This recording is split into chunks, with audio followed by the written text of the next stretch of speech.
British politics just took another dramatic turn as Tommy Robinson, a name that sparks both controversy and strong debate, has made new claims about Labour leader Keir Starmer. These revelations have set off a firestorm of discussions, leaving many wondering. How serious are these allegations, and could they impact Starmer's political future? The revelations that have people talking.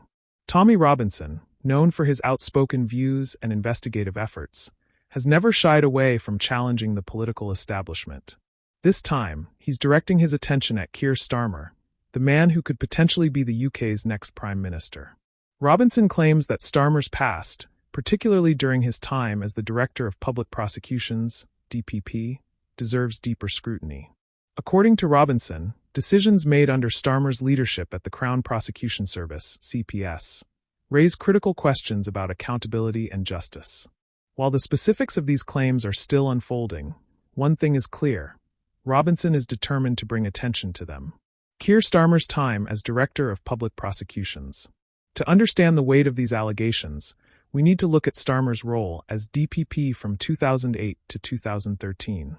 During this period, Starmer was responsible for overseeing prosecutions across England and Wales, making key decisions on how cases were handled.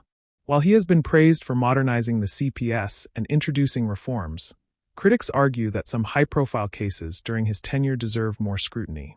Robinson has pointed to cases involving grooming gangs, failures in prosecuting certain criminals, and what he describes as a lack of action in critical areas. His claims suggest that under Starmer's leadership, certain legal decisions may have been politically motivated or influenced by external pressures. The political and public reactions. As expected, these revelations have sparked strong reactions from both sides. Labour supporters argue that this is nothing more than an attempt to discredit Starmer ahead of a potential general election. They insist that his record speaks for itself and that he acted in the best interest of justice during his time as DPP.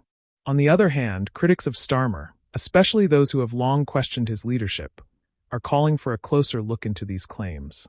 Some believe that if these allegations gain traction, they could damage his credibility as a leader who champions law and order. Meanwhile, the mainstream media has been cautious in covering Robinson's claims, with some outlets dismissing them as politically motivated. However, with social media amplifying the discussion, this story is not going away anytime soon. What this means for Labour and Starmer's leadership. The timing of these allegations is crucial. With the UK gearing up for an election, Labour is positioning itself as the party of integrity and change. Starmer has worked hard to present himself as a responsible, law-abiding leader who stands in contrast to previous political chaos. But if Robinson's claims gain widespread attention, they could become a challenge for Labour's messaging. Even if the allegations don't hold up, the mere fact that they are being discussed could create doubts among undecided voters. Political opponents will undoubtedly use this moment to question Starmer's judgment and past decisions. The road ahead, will Starmer respond? So far, Keir Starmer has remained focused on his campaign and policy agenda, not addressing these claims directly. His strategy may be to avoid giving them further credibility, but if public pressure mounts, he may need to respond. Robinson, meanwhile, has promised to release more information, keeping this story alive in the news cycle. The real question is, will these allegations gain enough traction to impact public perception, or will they fade away as just another political controversy? One thing is certain, this isn't the last we'll hear of this. As more details emerge, the debate will continue, and all eyes will be on how Starmer and Labour handle the situation. Stay tuned, because British politics just got a lot more interesting.